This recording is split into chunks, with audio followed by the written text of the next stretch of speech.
Hello everyone, welcome to SwitchUp and to our 12 days of SwitchUp. This is what, the year 3? The third year, yeah. Happy days. So we've been doing it for 3 years. This is episode number 1. We're going to be looking at the 20 essential games for new Nintendo Switch owners, aren't we? We are indeed. What we're going to do is we're going to split it into 10 first-party games and we're going to give you 10 third-party alternatives, and we're going to cover a range of genres, aren't we? Absolutely. As always, if you want to save yourself money on physical or digital, all the links and info is in the description.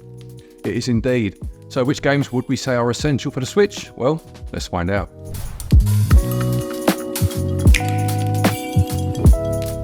A massive thank you to Untold Tales, who have sponsored the entire series of our 12 days of SwitchUp this year. It's a massive help for Glenn and I, and it means we can just relax and enjoy it, really. And the Untold Tales publisher sale is here. It started on the 11th of December, and you can buy some really decent games with discounts of up to 90%. We'll be talking about a different game in each and every episode to highlight some of our favourites. But for this one, just go and check out the sale. We'll pop links down in the description and the top pinned comment. You'll find loads of games worth picking up over there. Thanks so much to Untold, you guys are legends, and to the rest of you that enjoy the content and support us by clicking those links. Lovely stuff. So let's get this started then. Yep, so we're going to start with the 2D platformer genre. As I said, we're going to have a first-party Nintendo choice and then an alternate third-party release. So the most obvious one, I guess, is Super Mario Wonder. Absolutely brilliant game. Obviously one of my first Mario platformers in a long time, and having not had the experience that you have with the other ones, I think it's fair to say that they changed up enough to make these feel fresh. They really did, and that's the thing. When I first saw the trailer for this, and it really emphasised the new power-ups like the elephant and stuff, and obviously the Wonder Flower mechanic, which changes the dynamic of a level when something strange will happen. I did start to worry a little bit that Mario was heading down the Sonic route of gimmicks,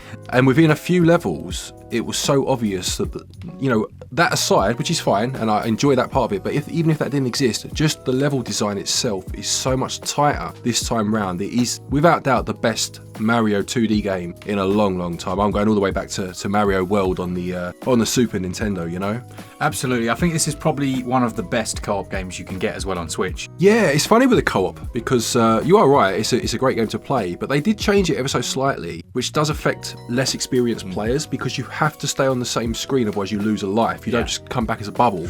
So it just keeps you on your toes, it's not necessarily a negative, but you just have to bear that in mind for who you're playing with. If it's a Christmas game and you're with the kids, do you know what I mean? It might be a bit more difficult, but this has got such a fluency to it compared to previous Mario games. They really have, after 40 years now, almost perfected 2D platforming in this game. All right, and then what's the alternative pick then? So we've gone for an indie game for the alternative, and it's called Tiny 4. Now, this is a game that we spoke about a few months back now, wasn't it? Really lovely game. Very, it's one of those that's definitely more than meets the eye. You expect quite a generic 2D platformer, but it uses its titular character very well in that you have Thor's hammer, and you can use that to kind of bounce around levels. Very similar to how you control the eggs in Yoshi's Island, how you throw those, the trajectory you have to hit. And this is used for some of the puzzle elements, obviously, that then tie into the 2D platforming levels. Yeah, now what I will say about this one is it is very, very difficult. There are some stages, aren't there, that I thought something was wrong because it was so hard. Turns out I just wasn't good enough.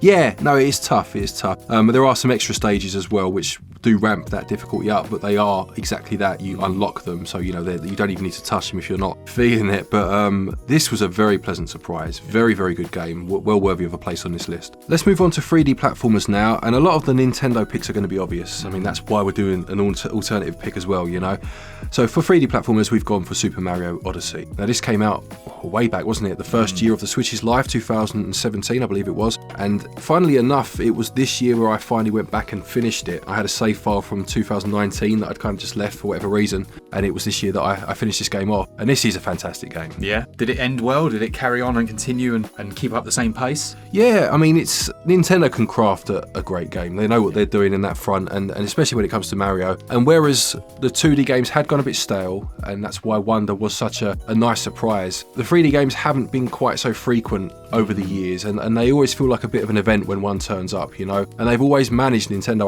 to craft a way of having some sort of, gimmick, in air quotes, but still making it feel like an intrinsic part of the game. Yeah. And obviously this time we had Cappy, your hat, which you can throw to possess other enemies or whatever, and obviously then use them to solve some minor puzzling problems through the levels. Yeah, it's one of those that does also include a co-op, but like one controls the hat. Yeah, exactly. You get that a lot with games, don't you? Some very strange, something strange for the second player to do. What I will say about this game, I would have loved to have seen, you have one of the areas that you visit being New Donk City, which is kind of, a Mario-fied New York, if you like. It would have been lovely to see that setting be almost like the blueprint for a lot of the other worlds, because it felt so different and unique. It would have been nice if that's the way they went for all of the worlds, in my opinion, and something maybe they can do in a potential sequel. But yeah, this is a lovely game to play. Yeah, so how do you, it's a very difficult act to follow. How do you follow that with an indie? Well, we've gone for perhaps a more traditional 3D platformer, no,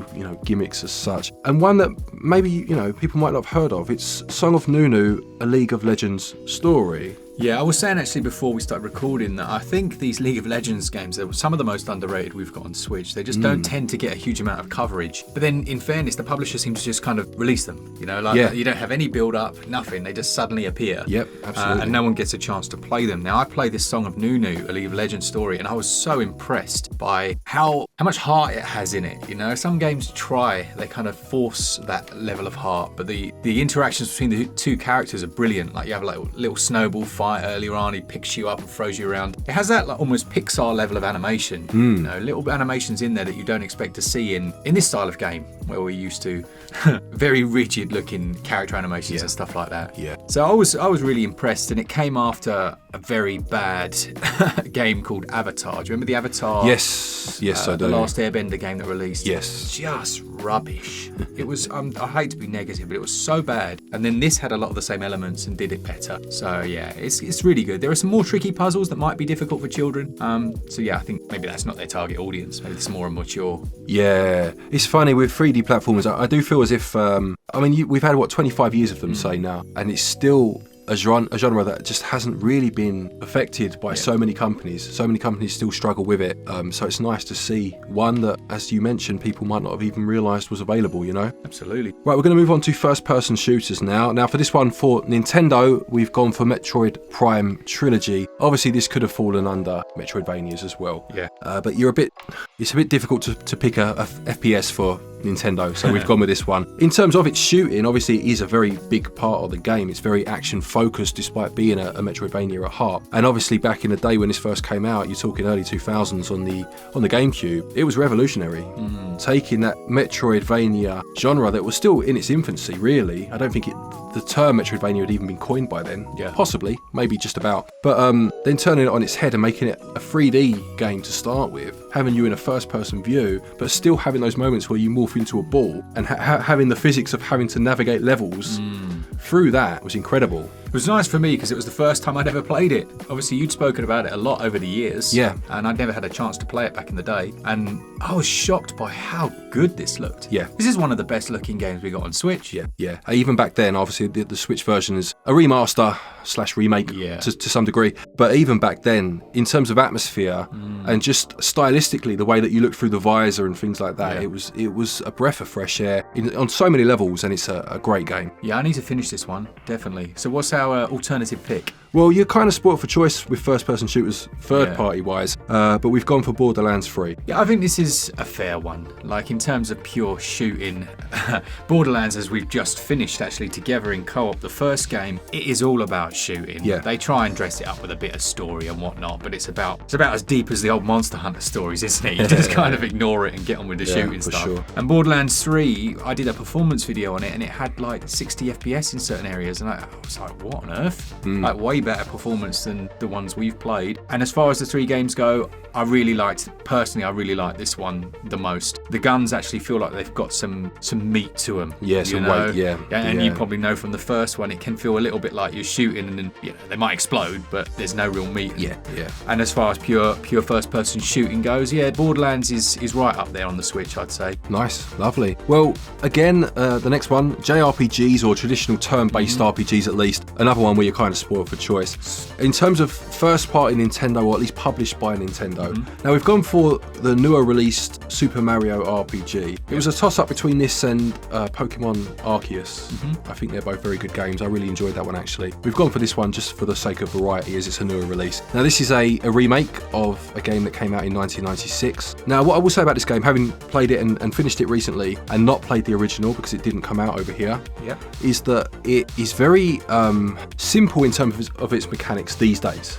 You know, a lot of what is in here you would have seen since, but it's very tight in terms of those mechanics. You know, it does everything that it does incredibly well. It tells a good story, it's got a nice charm and a lot of humour in it, and it doesn't outstay its welcome at all. Now some people might say that as a negative, that it's quite a short RPG. I didn't think so at all. So it charmed you, is what you're telling me? It very much did. Yeah, it very much did. You know, it's, as I say, you need to take a few things on board. You need to like Mario for a start, because a lot of its charm is based around those characters. Okay. You need to accept that you're going to finish it in 10-12 hours, and you need to accept that the mechanics these days are nothing that you haven't seen before, because obviously it's a 25-year-old game. If you can get on board with all that, it's a lovely game. Really nice. It's funny, isn't it? Because when I was a kid, I don't ever remember ever having a conversation about the length of a game. No. It was how good was it? Yeah. I mean, back then a lot of games were artificially extended because they made them more difficult. Yeah. So a 20-minute game, a 20-minute game lasted you the rest of your life, basically. You know what I mean? But yeah, it's something that people like to consider these days, so just be aware. But the third party pick, and again there were so many to choose from, but we've gone for Sea of Stars. Sea of Stars, I believe this has won quite a few little Game of the Year award bits and bobs, and it's a cracking game. It doesn't do anything new, like at all. I think that's a fair statement. Like a few of the combat and mechanics and things are tweaked, but it doesn't do anything new for the genre. It takes those classics like the Trigger series and it tries to remake those in the modern times, but it doesn't do anything wrong. Yeah. Although having said that, I saw a few criticisms about the writing, you know, as in some of the dialogue was a little bit childish, and I'm like, it's a game, and it's featuring children a lot of the time, or younger people. You know, you've got to have that level of accessibility, I guess, isn't accessibility, it? but also just like lightheartedness. Yeah, right. Yeah. You know, they don't need to drag me down some lengthy monologue that makes me think deeply. They need to make me chuckle, and that's what they did. There we go. Great game. It looks beautiful. Yeah, good one for sure. So we'll move on to, I don't know what you call it, open world, you know, third person action, that sort of thing, you know. Adventurous. The Nintendo pick is obviously Zelda Tears of the Kingdom. Terrible. No. Tears of the Kingdom. It's an enigma, really, this game, because it's one that, had we not had to run this channel, I probably would have played for 50 to 100 hours more than I already have done. Yeah. I think I've done probably 50 hours, I think is a fair assessment of how much time. Maybe 30 to 50. And it's almost not enough for this type of game. Yeah. You know, we still see people in the comments that are like, I'm playing Tears of the Kingdom still. I'm like, it's such a weird thing, isn't it? You run a Nintendo Switch channel and you can't play your games as much as you'd like. Yeah, it's strange. I remember when the first one came out, Breath of the Wild, within the first month of the Switch, of obviously owning the Switch and the game, on launch day, you'd done, 50, 60, 70 hours, no bother. Yeah. But as you say, running this channel these days, it's just not possible, is it? And it does change your perspective a little bit. But in terms of this game, obviously they added the crafting mechanic and the physics that came along with that in terms of getting that to work and creating things that would then interact with the environment. And they also added the sky world and the dungeons, didn't they? Yeah, you can literally go down any well in the game, and then there's like a whole other dungeon area under there, and then you can go even further down to the underworld. Yeah. Scary down there as well, man. Yeah. Scary. Some dark elements. Yeah. There really are. And on a technical front, this is probably one of the most impressive games ever made. Yeah. On that front, getting every physical element to work. I mean, we've seen physics jank up in most games. You know, like the ragdolls go crazy, don't they? You have like glitchy armor for sure on the floor. Yeah. Very, very rarely see anything like that here, and it's doing so much more. I think the way I would describe this game, I'm going to be honest, I'm going to say that I liked how the first game felt a bit more concise. For me, just because I get overwhelmed with open world games. But the biggest compliment I can play this game is this is the perfect sandbox game. Yeah. You have ground level, below ground, above ground, and you can create literally anything. Yeah. They've done the whole package, haven't they? Do you know what I mean? Yeah, it's almost too overwhelming, I'd say, as well, for a lot of players. In actual fact, and I should imagine lots of you in the comments were just like a traditional Zelda. Yeah, but in terms of this new genre that Zelda has kind of crept into, cracking, absolutely cracking. And the third party pick then is Red Dead Redemption. Yeah, it's nice to have this one on there, to be honest. Obviously played this back on the Xbox back in the day, a massive open world, and it still holds up in terms of like the visual, you know, like it looks amazing. Yeah. All this time later. Yeah, obviously this has a more mature, much more mature audience and theme. But if you've played any of Rockstar's games, you're going to have a good idea of how this one plays out, even if you've only ever played GTA, to be honest. Yeah, exactly. It's funny because as I've mentioned a few times, I'm not massive into open world games just because I like linearity. For me, that's just the way I play games. And with Grand Theft Auto, I always struggle with the fact that you were basically in a concrete jungle. Yeah. So as much as you could explore, it was a bunch of buildings. Then this came along and you go horseback across the plains and you know you can see a steam engine go past you and stuff, and it was amazing. Yeah. Such a lovely setting, great story, very likeable characters actually, which is not always the case in these sort of games, you know, when you have that kind of protagonist who's not quite, you know, as squeaky clean as they always are. And as you say, you know, it's an old game, but it absolutely enhances the Switch's library of games by being here, doesn't it? Yeah, I'd say you've nailed it really with the setting is what I enjoy the most about this. It makes something that has the same stressful, in air quotes, elements as the GTA series a lot more relaxing. Yeah. And I'm all about that. Yeah, for sure. And you've got the expansion as well that's not relaxing at all. No, the zombie one. Yeah, complete difference, isn't it? Yeah. Okay, let's move on to call it farm life or life sim games, you know. We've had 412 of these in the last week. We have indeed, yeah. They like pumping these out, that's for sure. So in terms of Nintendo, we're going for Animal Crossing. Never heard of it. It's a good game, you should try it. Is it called New Leaf on the Switch? I think it's New Leaf, isn't like it? That, yeah. Now this is a game that, you know, the famous Al Pacino, is it The Godfather Part 3? Just when they thought I was out, they pulled me back in, quote. I know it well. This is Animal Crossing for me. Yeah. Like every time I play one of them, I'll play it for X amount of hours, and I think I'm done with this series now. You know, I've played enough. I like it. What more can it do? Then the next console comes out, the next one comes out, and now I'm back in again. He's right back Welcome in now. home. Here we are. Here's your house. Yeah. Old Tom Nook giving it large. Loving it. But I must say that addictive quality or that compulsion to dig for fossils, to, you know, whatever it is, lay paths to, you know, it is unbelievable how it hooks you back in every time, you know?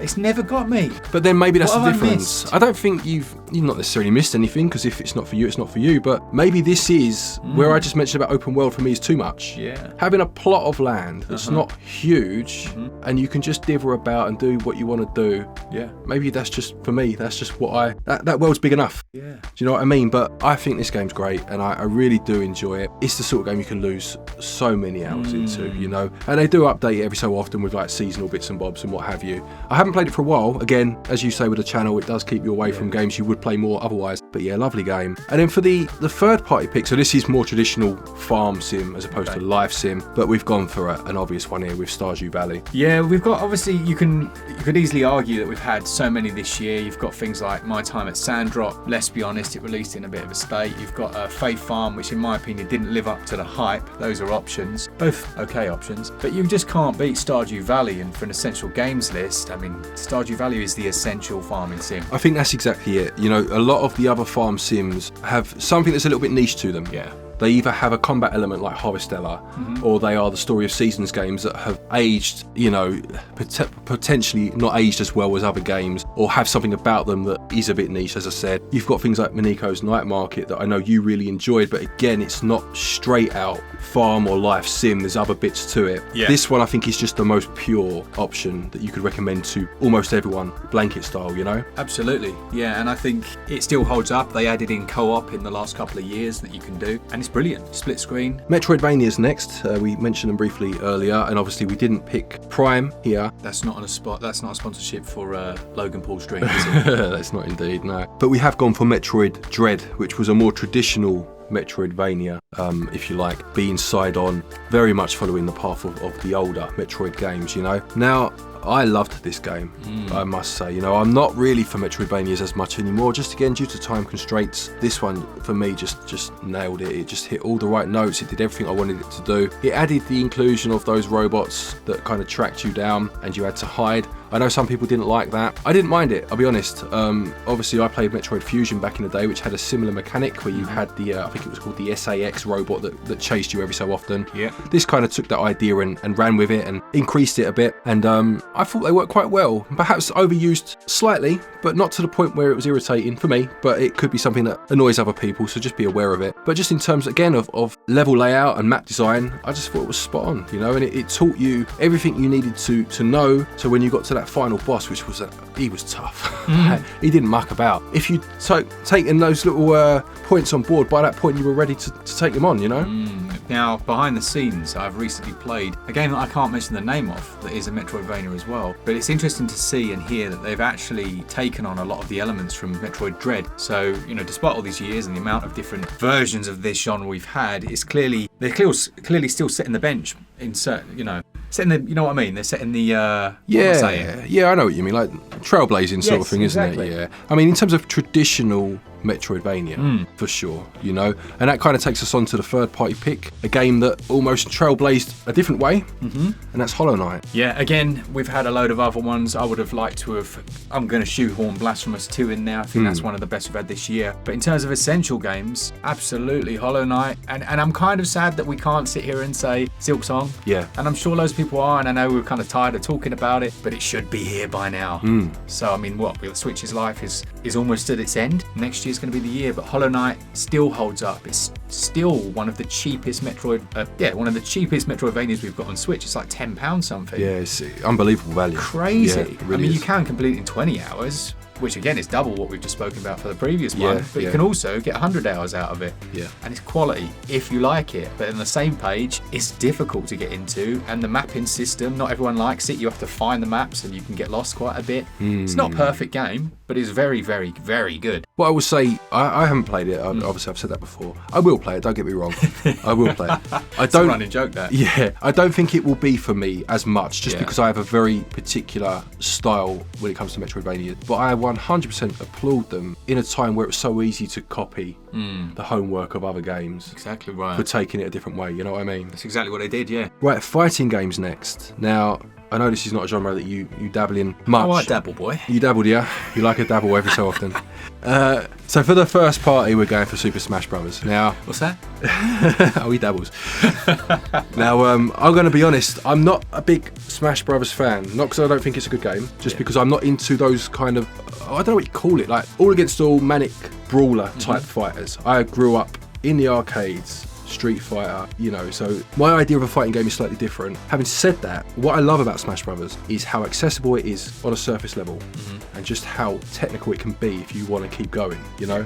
And I think that's a fantastic, you know, it's not often a game gets that balance right, and Smash Brothers gets it spot on. Do you know what I mean? Like, you can become a master of this game, or you can just play it at a nice casual level and have a great amount of fun. Yeah, it's the reason that, because my brothers, I got 3 brothers, so we had one of the Smash games we all played together when we were kids. I can't remember which one it was, but it was the reason, honestly, that we stopped playing, because one of us got better than the rest, and knew things, and it just made it, you just couldn't win. Yeah, but it's in terms of the fact that you got so many characters, not just Nintendo characters, of course. You have like guest characters. Are we in there yet? No, I think we're scheduled for the next one. I heard. Imagine like, let's find out. Big SwitchUp logo just knocks everyone off screen. Yes, please. Come on, Nintendo. I mean, they've taken your end of video happy gaming line, so they owe us one. Is that they owe us one. Yeah, no, cracking game. It's so accessible. That's what I love about it. You know, it really is. This is a get everyone around for Christmas. Yeah. Play a few rounds of this. You know, everyone's screaming at each other. It's good fun. It's good fun. But as I mentioned, I'm a bit more of a traditionalist in this field, and I've gone for the Street Fighter 30th Anniversary Collection as the other pick. I was tempted to pick the other one, which is Ultra Street Fighter 2 Super Turbo Edition, you know. Love it. Which was a hand-drawn remake of, obviously, Street Fighter 2. One of the best games, I think, ever made, to be perfectly honest. But for the sake of variety, because I've mentioned that before, I've gone with this one. And obviously this has things like the original Street Fighter. Yeah. Or Fighting Street, as it was known in some Excuse circles. me, sorry, what? It was known as Fighting Street. in some, yeah. Wow. And it's a very different game. It's still, obviously, it's still a fighting game. There you go. You play as Ryu. Yeah. I think you can play as Ken if you're player 2. It's only got a few of the characters that you'd know. I think Sagat was the final boss. I remember it. But it's very different, and it's great to play it on there, you know. Yeah. And you've got a lot of Street Fighter 3 games that again are kind of overlooked these days because Street Fighter 2 was such a behemoth, and then 3 came out so many years later after all the iterations of 2, and then 4 come out and was very different. That sometimes 3 maybe gets overlooked to a degree, you know. So this is a great collection, really well worth playing, and that would be my pick for this. I can't add to that, quite literally. The penultimate genre, we've got tactical RPGs. TRPGs, one of my TRPGs. favourite genres. Yeah, I know, yeah. One that I don't play so much, to be honest, but I surely can appreciate it. And for the first party pick, we've gone for Fire Emblem Engage. Fire Emblem Engage. Now, obviously, you've got 3 houses on the Switch, and I would probably guess that that's the more loved of the 2 games. And I think we mentioned that last year. So, again, for the sake of variety, but also because, to be honest, I prefer this one. That's the one we're going to pick this year. This one is, in my opinion, it's a bit more of what Fire Emblem always was. Houses added a few bits that I mentioned in a video recently, actually. In terms of the franchise continuing, I think it was a fantastic idea. Yeah. To create new fans, you have to do it. You have to evolve to keep yourself relevant, you know? And that's what Three Houses did. In terms of that classic style that I've enjoyed all the way back to Fire Emblem 2, Sacred Stones on the GBA, this is the one that I prefer, you know? Yeah, I remember you spoke about this recently. It does sound like it has all the elements to make it not only quite addictive, but also just easy to pick up and play. It's very much that, yeah. I mean, it teaches you its mechanics very quickly. The battles are intense. You can rewind time, which is a new feature that does help. It's not quite as punishing, but it's also not a given that means that it will solve all of your problems. Yeah. Do you know what I mean? You still have to be very strategic in what you do. I love this game. I think this is great, and that would be my pick. And then your pick for the third party was the Tactics Ogre. I think was it Reborn? Yeah, Tactics Ogre Reborn. I mean, I would have liked to have spoken potentially about something like the new Persona 5 Tactica, but I haven't had a chance to put any real time into it, you know? So that would have been nice to mention. But yeah, Tactics Ogre Reborn, as far as pure tactical turn-based games, it's either this or it's the Disgaea series, which obviously they have Disgaea 7 just come out. 7's, I think so. It's another one I would like to put more time into. But for me, I've put a ton of time into this one. And it's just, we were saying before about triangle strategy and how it's like 80% story, 20% actual tactics gameplay. Yeah. This is the other way around, you know. You've got, it's just constant bash, you know, constantly doing these battles, still with the story, but not over. You know, you're not like, come on now, pipe down. I want a battle. Yeah. I remember playing Triangle Strategy for the first time in a coffee shop in Costa's, like ages ago now. And I thought, I've got a spare bit of time. I was working while I was doing it. I was on my laptop. I was playing a bit of this game, and I thought I'll play half hour out of it. A couple of battles. Half hour? Yeah.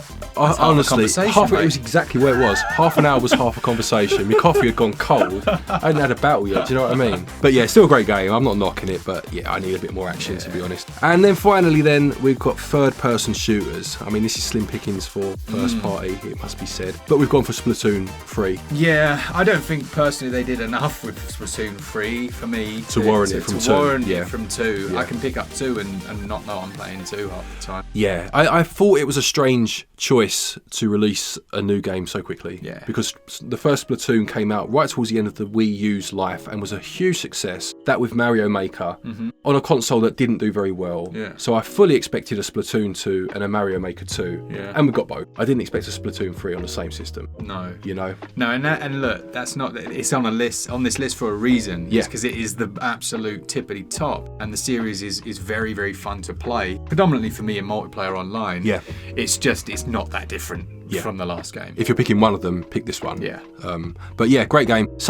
It's so much fun, isn't it? If you get in a team and you're of similar abilities, or if you're with mates and you're playing online, it's so much fun just trying to defend your base and obviously paint the floor, as much of the floor as you can, with the different types of weapons you can use. And you can look to shoot the enemy, or you can just concentrate on the floor. And I suppose a combination of both in your team is what gets you the win, Hopefully. But yeah, no, really good game. Just a bit odd that we got a 3 so soon after 2, really. And then the final game, and this being the third party obviously pick for third person shooters, is Remnant from the Ashes. Yeah, we had a right blast with this, didn't we, this year? There was obviously the one before, like there was a prequel or a sequel, I can't remember, but it was a very different type of game. It was like Kronos from the, I don't know, back garden or something.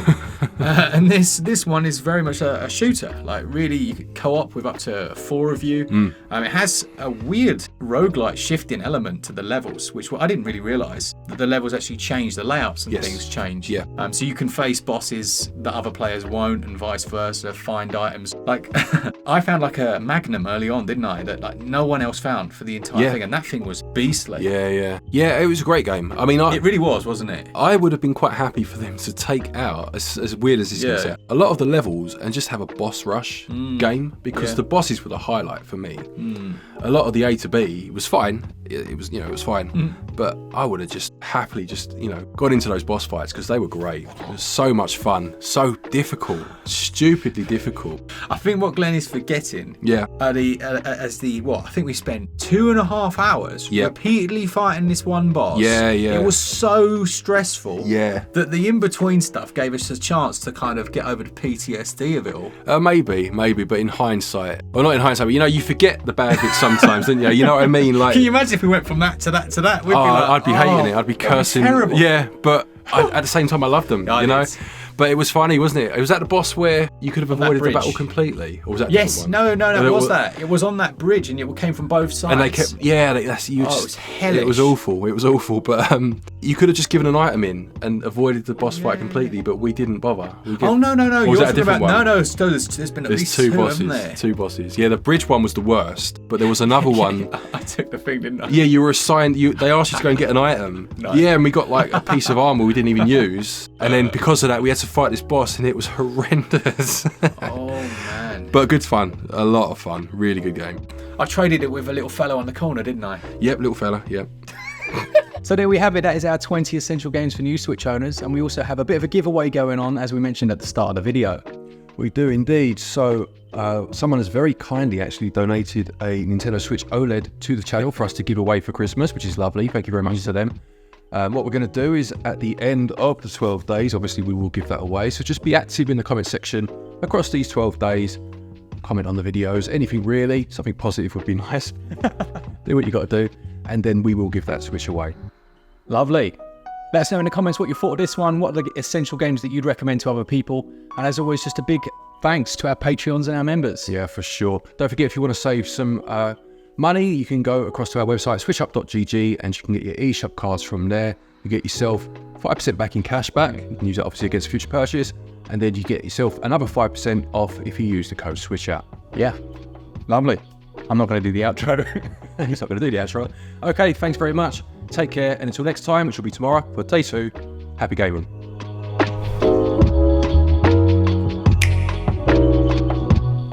Welcome back to Switch Up and to our 12 days of... What happened? I was looking at you because you were you gazing at me? Yeah. It's a bit awkward. All right. Hi, everyone. Welcome back to Switch Up and to our 12 days of Switch... What's that? Why have I just fist bumped the air? All right. Hi, everyone. Welcome back. I was looking at you again. Gazing at me again. I was looking at your hands in twice now.